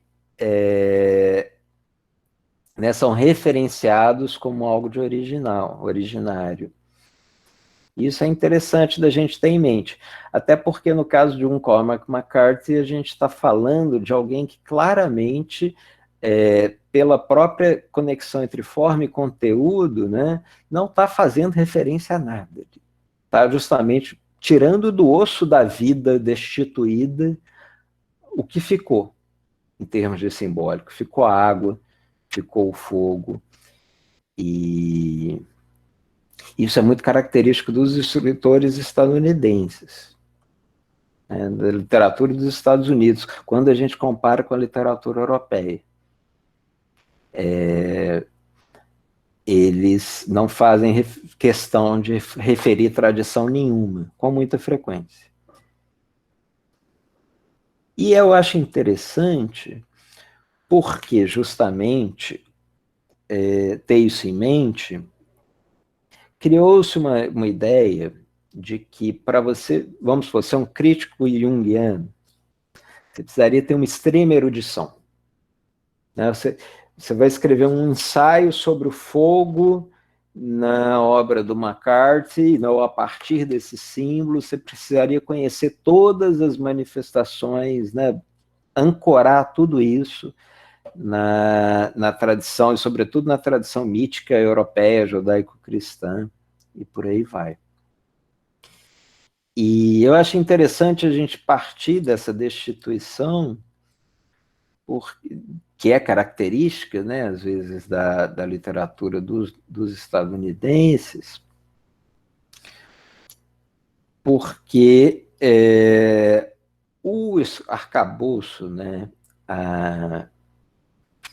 a epistemologia do Jung, ela acaba convidando essa erudição, mas ela não presume que ela seja, na minha opinião, no meu entendimento, que você precise fazer necessariamente sempre tudo aquilo que ele faz, de pegar todas as manifestações do fogo na literatura, na mitologia, e fazer um trabalho de amplificação a partir daí. O que não impede justamente de que, por exemplo, você, Leandro, sacou isso, e isso te pegou, esse símbolo te pegou. Ele me diz alguma coisa.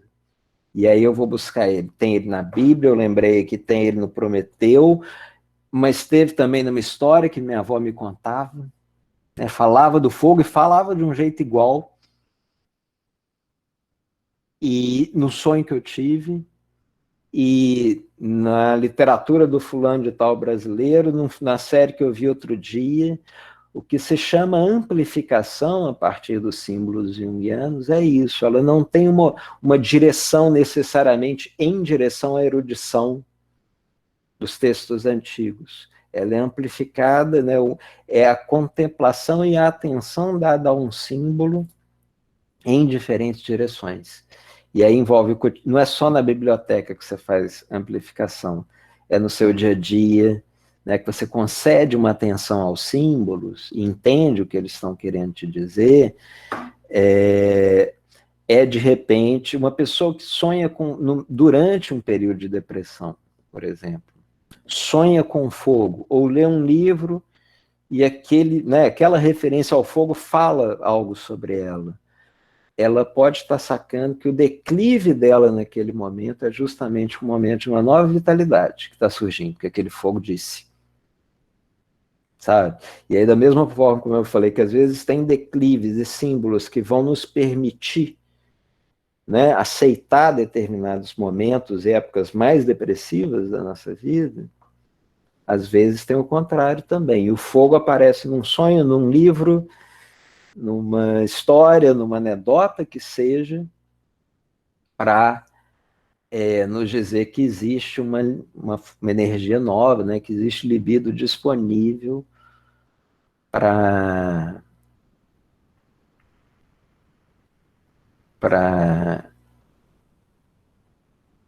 de repente, né, transformar a energia que estava num nível mais baixo, mais recluso, introvertido, numa energia mais extrovertida, que seria do fogo.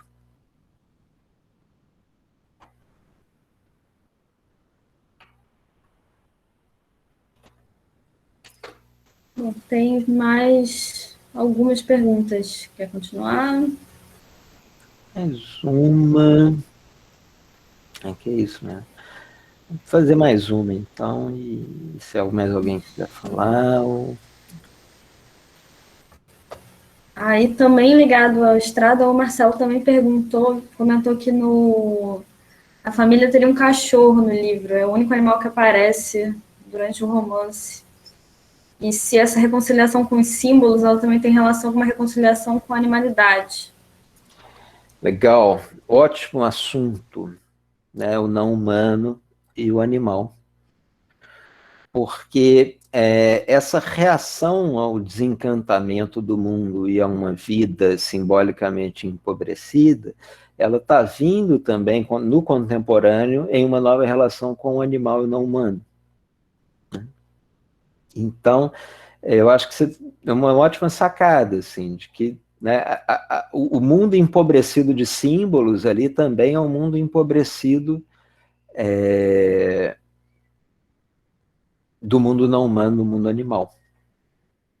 Então, faria todo sentido. Aí você poderia até pensar numa chave, né, porque a nossa cabeça tende a funcionar muito numa chave utilitarista. Falar, mas quer dizer que os animais são símbolos para nós? Não são, né, não têm uma existência própria, digamos assim. Não, eles têm. Dentro do universo, dentro dessa lógica junguiana, gente, tudo é símbolo. Tá? Ele chega, né, tudo é potencialmente símbolo a partir do momento que ele diz, por exemplo, que o falo é também um símbolo fálico. Tá? É uma coisa, quando ele fala, também é um símbolo de coisas, né? E aí, dentro da discussão dele com Freud, que ele diz isso, coisas que não são totalmente exprimíveis. Então, o humano pode ser um humano, pode adquirir uma característica de símbolo, e os animais, naturalmente, né? Os animais também são símbolos naturais, como a água, como fogo. Acontece que na estrada você chegou num nível de depauperamento e de extinção do mundo natural que no final das contas você conta só com água e fogo mesmo. E a água nem azul mais é, eles chegam no mar e o mar escureceu. Mas os animais têm, dentro da chave das lendas também, né, do universo não humano, eles estão no céu, estão nos caranguejos, estão Tem um detalhe interessante aí, quando a gente pensa em animal, na animalidade, no não humano, até voltando à questão do Antônio, porque o James Hillman, que é um outro autor que vai surgir eventualmente aqui, e que tem um texto que está sendo citado na ementa de hoje, digamos assim, na descrição, no resumo da aula de hoje, que é o Anima Mundi, né, que é um livro que fala justamente de um mundo desalmado. Aliás, eu usei o termo empobrecido, depauperado, apocalíptico. Desalmado é um ótimo termo, né, destituído de alma. E Anima Mundi vem a ser justamente a alma do mundo, né, ou a ideia de um mundo que recuperasse a sua alma. E o James Hillman, voltando à questão do Antônio, que eu acho que é um bom caminho para pensar ela, foi um cara que pegou Jung e falou: maravilha, isso aqui tem tudo que eu quero, só que sem esse vocabulário do transcendente e do religioso. Tá? Então ele levou isso para a clínica, para uma concepção da psicologia, em que todas essas questões que a gente está trabalhando brotariam, né, de um universo empiricista totalmente sujeito a uma crítica kantiana, assim, daquilo que são os limites do conhecimento. Nunca você não poderia pensar o transcendente, a metafísica, o sagrado, a não ser como algo que estivesse inscrito ali na fenomenologia, no fenômeno. Tá?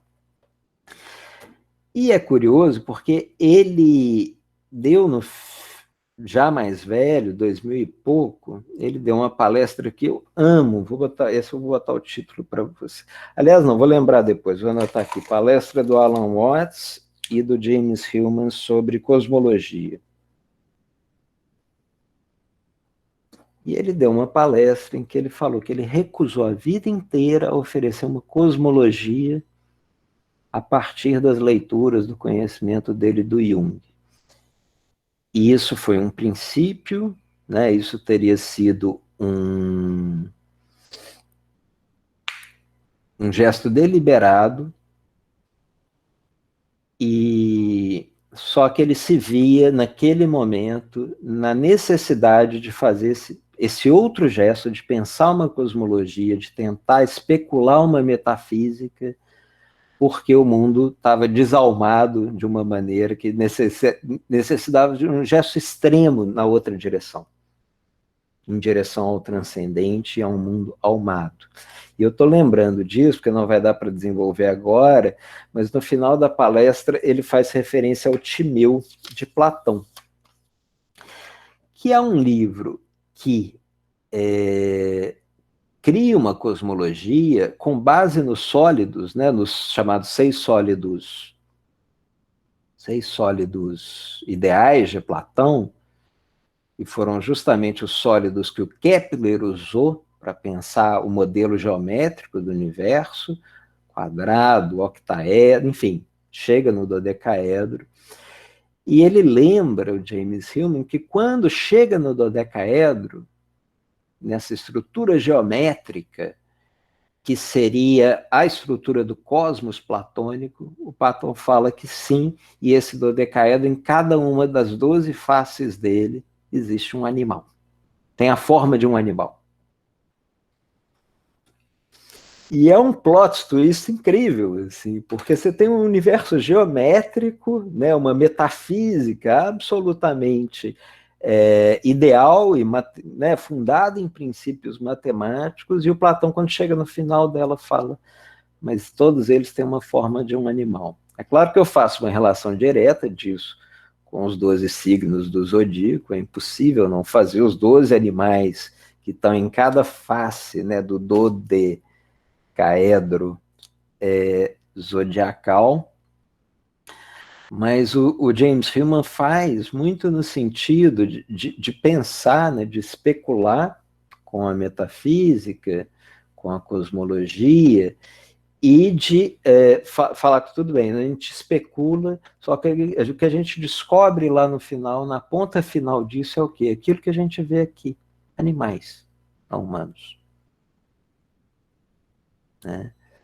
É uma cosmologia que permanece viva do ponto de vista simbólico, exatamente pela referência dela à vida na Terra. Eu já não estou lembrando mais por que eu comecei a falar disso. Animais, transcendência, ou seja, eu acho que estamos chegando no fim.